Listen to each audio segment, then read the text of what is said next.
With the introduction of the Chevrolet Bolt, Nissan Leaf, and Tesla Model 3, we've got three EVs with a lot of range. The question now is, how much range do you really need? The thing about the Leaf is it's got the least range of the three. It's 151 miles. But for my money, that's enough because it costs money to have a battery with more miles. And I don't think that with my 90-mile commute, which is pretty long compared to everybody else in the office, 151 miles has proven to be enough. I can still do side trips. I'm the kind of ideal EV owner. I have a garage. I can charge at home.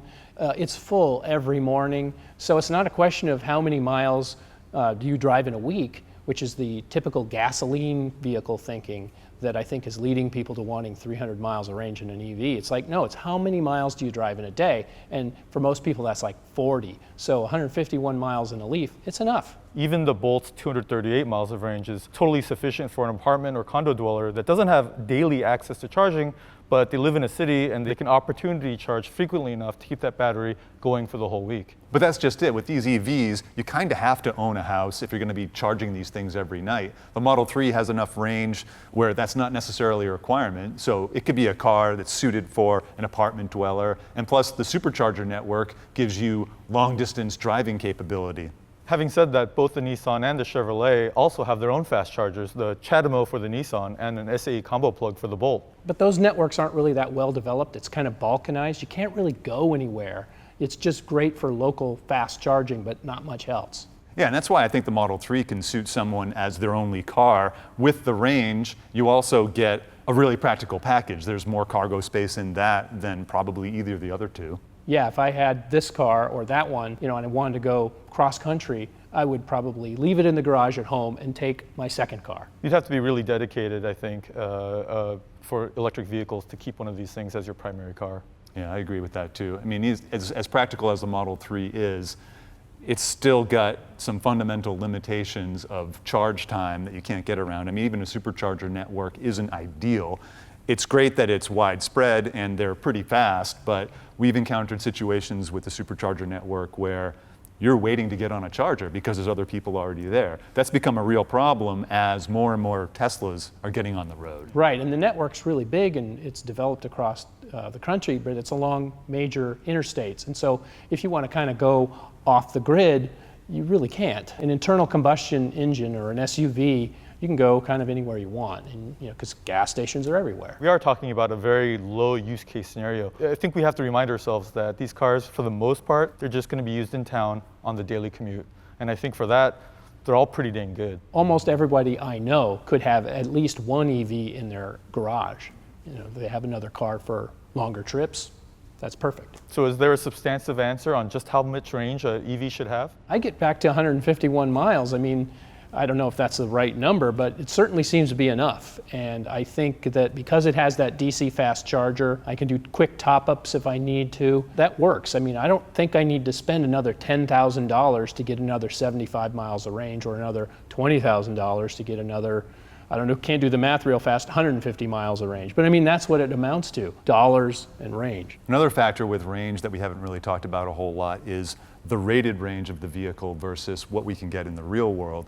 We've found that with the Chevy and the Nissan that it's easier to surpass the rated range than it is with the Tesla. So while the Tesla has a higher number on the window sticker, it's harder to overachieve that than it is. I mean, you can really get much more range out of the Bolt than what it's rated for. I've soft pedaled the Bolt and gotten 334 miles out of a charge, and I had 16 left when I plugged in. I think I could do close to 200 with a Leaf in my slow commute on the freeway, which is like 35, 40 miles an hour. It's kind of perfect for an EV. In the same conditions, I haven't been able to match the Model 3's range. So there's something different about the way that car is rated that means that I kind of almost think these could go further. At least the Bolt probably could in a side-by-side test, even though on paper it looks like it doesn't stand a chance. Do you think the regenerative braking aspects of the Bolt and the Leaf might have something to do with that versus the Model 3? Yeah, definitely. The Model 3 being rear-wheel drive is limited on how much regen you can get, which means that you're not recovering as much energy in these slow-and-go city driving situations Absolutely. that you'd get in a Bolt or a Leaf. And also, you had an experience driving the Bolt on like a steep climb and then downhill, Yeah, right? yeah. I Where- went up to this place called Crystal Lake, which is a place at the top of a mountain. And on the way down, it's all nice, cool, twisty, tight mountain road driving.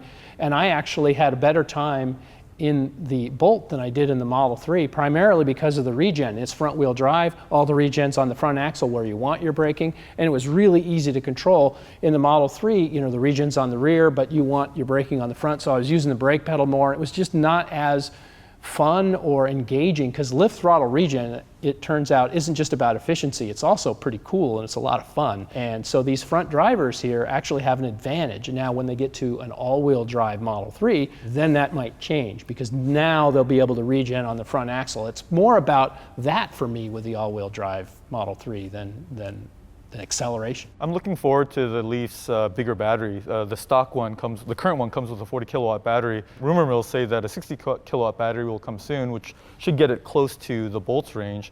And Yeah. I think a lot of owners that can only have one car, whether they're in a home or a condo or an apartment that you can't charge every day, that might be the sweet spot. Yeah, I'm just wondering what that's going to do to the price, because obviously that's going to cost a lot more to have that much more battery. I don't know where they're going to put it, so it may intrude into the cargo volume someplace. So I don't know what that would look like.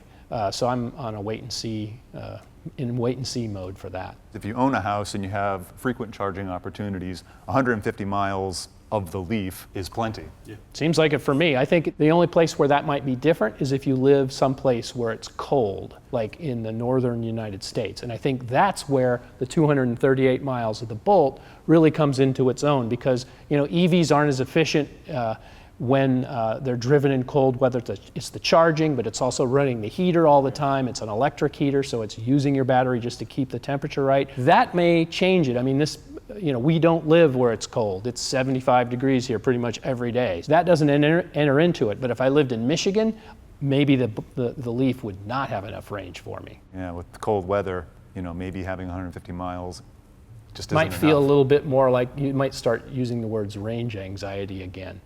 Whereas this one with 238 miles, maybe it's insulated from that. Sounds like around 150 miles seems to work for everybody. And I think the main thing we need to tell our viewers is that the way you approach an electric vehicle is just fundamentally different than a gas car, wouldn't you guys say? Yeah, for sure. I mean, the main thing is you can charge an electric car every day. So it's more about the daily range than the weekly range. And the reality is, I think most people are totally fine with 150 miles every day.